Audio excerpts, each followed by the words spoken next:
नमस्कार। हर घर पाठशाला में आप सबका स्वागत है। प्यारे बच्चों, कैसे हैं आप? स्वस्थ रहिए, सुरक्षित रहिए। आज हम सॉल्व करेंगे एक्सरसाइज 8.3 का फर्स्ट क्वेश्चन। हमारा जो पहला प्रश्न है वो लाभ और हानि से संबंधित है। पहला प्रश्न सॉल्व करने से पहले थोड़ा सा डिस्कस कर लेते हैं। Price related to an item, यानी किसी वस्तु से संबंधित मूल्य। कौन से मूल्य की बात हो रही है यहाँ पे? प्यारे बच्चों, आप शॉप पे जाते हैं, कोई आइटम खरीदते हैं और उसके लिए पे भी करते हैं ना? तो जो आपने पे किया कौन सा मूल्य है? वह है क्रय मूल्य। जिस मूल्य पर कोई वस्तु खरीदी जाती है वह उसका क्रय मूल्य कहलाता है। इसे कॉस्ट प्राइस भी कहते हैं। The buying price of any item is known as cost price. अब बताइए विक्रय मूल्य क्या होता है? जिस मूल्य पर कोई वस्तु बेची जाती है वह उसका विक्रय मूल्य कहलाता है। सेलिंग प्राइस भी कहते हैं इसे, नाम से ही स्पष्ट हो रहा है। Selling price, the price at which any item is sale is known as selling price. अब हमें क्रय मूल्य का भी पता लग गया, विक्रय मूल्य का भी पता लग गया। अब बताइए बच्चों, हमें लाभ कब होता है और हानि कब होती है? क्या आप क्रय मूल्य और विक्रय मूल्य के आधार पर यह डिसाइड कर सकते हैं लाभ हो रहा है या हानि हो रही है? कर सकते हैं डिसाइड? बिल्कुल कर सकते हैं। अब मैं आपको 3 कंडीशंस दूंगी, ठीक है बच्चों? आपको बताना है कि लाभ कब हुआ और हानि कब हुई। देखिए, ये है पहली कंडीशन। इसमें क्या है? क्रय मूल्य और विक्रय मूल्य दोनों हैं बराबर, यानी cost price is equal to selling price. जितने मूल्य में वस्तु को खरीदा उतने मूल्य में ही वस्तु को बेचा। तो बताइए लाभ हुआ या हानि हुई? सेकंड कंडीशन है क्रय मूल्य जो है विक्रय मूल्य से कम है। कॉस्ट प्राइस सेलिंग प्राइस से लेस है, यानी किसी वस्तु को कम मूल्य में खरीदा गया और ज़्यादा मूल्य में बेचा गया। बताइए लाभ हो रहा है या हानि हो रही है? थर्ड कंडीशन है जो क्रय मूल्य है विक्रय मूल्य से ज़्यादा है, यानी जो कॉस्ट प्राइस है सेलिंग प्राइस से ज़्यादा है। ये 3 कंडीशंस हैं। बताओ कहाँ हमें लाभ हो रहा है और कहाँ हमें हानि हो रही है?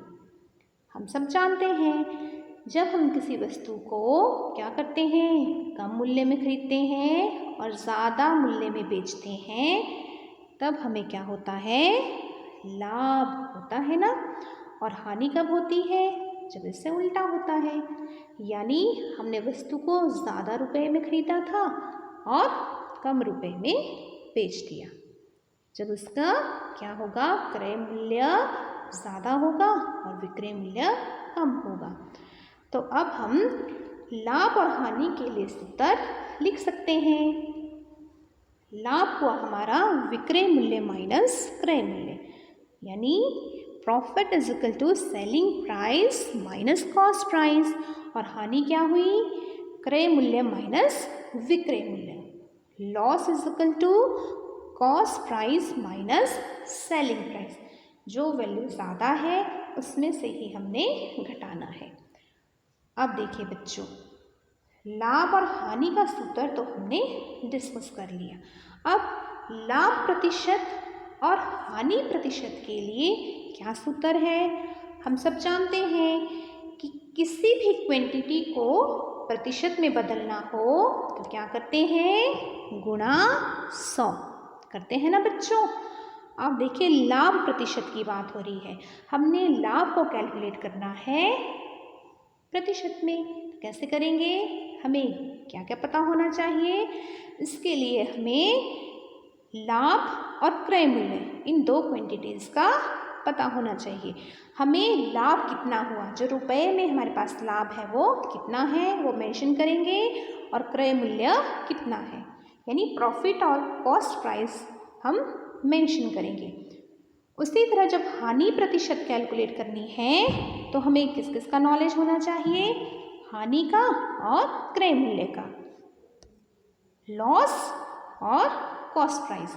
प्यारे बच्चों, यहाँ पे आपने एक चीज़ पे विशेष ध्यान देना है। जब हम लाभ प्रतिशत और हानि प्रतिशत निकालते हैं तो उसके लिए हम कॉस्ट प्राइस यानी क्रय मूल्य लेते हैं, विक्रय मूल्य नहीं लेते हैं। ये विशेष रूप से ध्यान देना है। चलिए क्वेश्चन सॉल्व करते हैं। पहला क्वेश्चन आपके सामने है। हमारे पास पार्ट्स दिए गए हैं ABCD करके। अब हमें देखना है कि यहाँ पे जो सौदे हैं उनमें लाभ हो रहा है या हानि हो रही है, और बाद में हमने लाभ और हानि को प्रतिशत में भी बदलना है। तो A पार्ट आपके सामने है। बगीचे में काम आने वाली कैंची की बात की गई है, इसका क्रय मूल्य भी दिया गया है और इसका विक्रय मूल्य भी दिया गया है। तो हमने क्या करना है, पहले अंडरलाइन कर लेते हैं, आप भी करिए, कॉस्ट प्राइस और सेलिंग प्राइस। अब देखिए जो जो गिवन है इसको लिख लेते हैं। हमने लिख लिया। अब देखिए यहाँ पे क्या है, विक्रय मूल्य क्रय मूल्य से ज़्यादा है, सेलिंग प्राइस कॉस्ट प्राइस से ज़्यादा है, यानी इस कैंची को, इस शेयर को क्या किया गया, कम मूल्य में खरीदा गया, ज़्यादा में बेचा गया। तो हमें क्या हुआ, लाभ। तो हम इस तरह से लिख लेंगे सूत्र, वैल्यू पुट करेंगे और अब हमारे पास लाभ आया 75 रुपये। अब हमने लाभ प्रतिशत भी कैलकुलेट करना है, उसका फॉर्मूला हमारे सामने है। वैल्यूज पुट करेंगे और सिंप्लीफाई करेंगे। इस तरह से प्यारे बच्चों हमें इस सौदे में क्या हुआ, लाभ 75 रुपये का लाभ हुआ, और प्रतिशत में ये लाभ कितना है, 30%।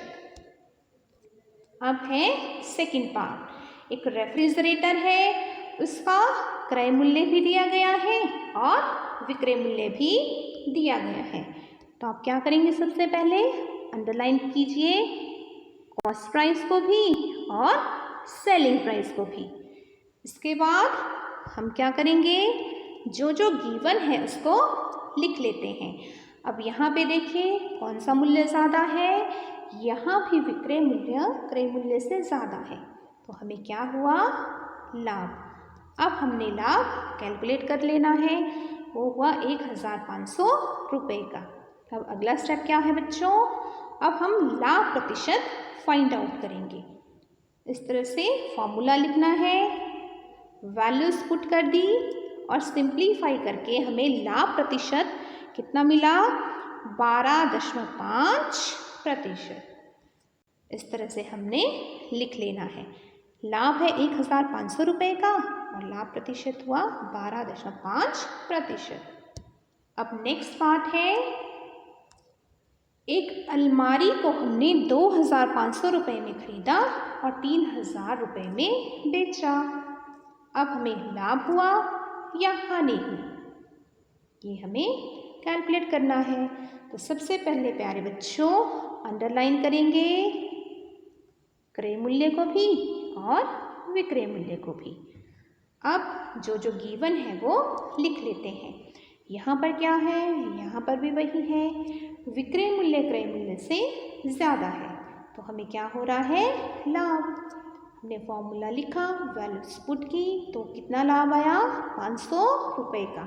अब नेक्स्ट स्टेप वही है, लाभ प्रतिशत कैलकुलेट करते हैं। वैल्यूज पुट करेंगे और सिंप्लीफाई करेंगे, तो हमारे पास कितना आया, ये आया 20%। और अंत में हम लिख लेंगे हमें 500 रुपये का लाभ हुआ और जो लाभ प्रतिशत है वो है 20%। नेक्स्ट पार्ट क्या है बच्चों, पढ़िए। एक स्कर्ट है 250 रुपये में खरीदी और 150 रुपये में बेची गई। अब हमें ज्ञात करना है कि लाभ हुआ या हानि हुई। तो सबसे पहले वही स्टेप अंडरलाइन करते हैं, कॉस्ट प्राइस को भी और सेलिंग प्राइस को भी। अब हमें जो जो गिवन है वो हम लिख लेंगे। हमने लिख लिया। अब यहाँ पे कौन सा मूल्य ज़्यादा है? यहाँ पे प्यारे बच्चों क्रय मूल्य ज़्यादा है, विक्रय मूल्य कम है। यानी हमने क्या किया, स्कर्ट को ज़्यादा मूल्य में खरीदा था और कम मूल्य में इसको बेचा, तो क्या हमें लाभ हुआ? बताओ बच्चों। नहीं, हमें यहाँ पे क्या हुई? हानि। तो हम हानि का सूत्र लिख लेंगे, वैल्यूज पुट करेंगे, तो हमें कितने रुपए की हानि हुई? 100 रुपये की हानि।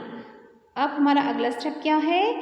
हमने हानि प्रतिशत निकालनी है। सूत्र लिख लेंगे, वैल्यूज पुट की और सिंप्लीफाई किया, तो जो हानि प्रतिशत है वो कितनी आई? 40%। अंत में प्यारे बच्चों हम इस तरह से लिख लेंगे, जो हानि है 100 रुपये है और हानि प्रतिशत कितना है? 40%। तो प्यारे बच्चों आपने ये सारे क्वेश्चंस अपनी कॉपीज पे कर लेने हैं और रिवाइज भी करना है।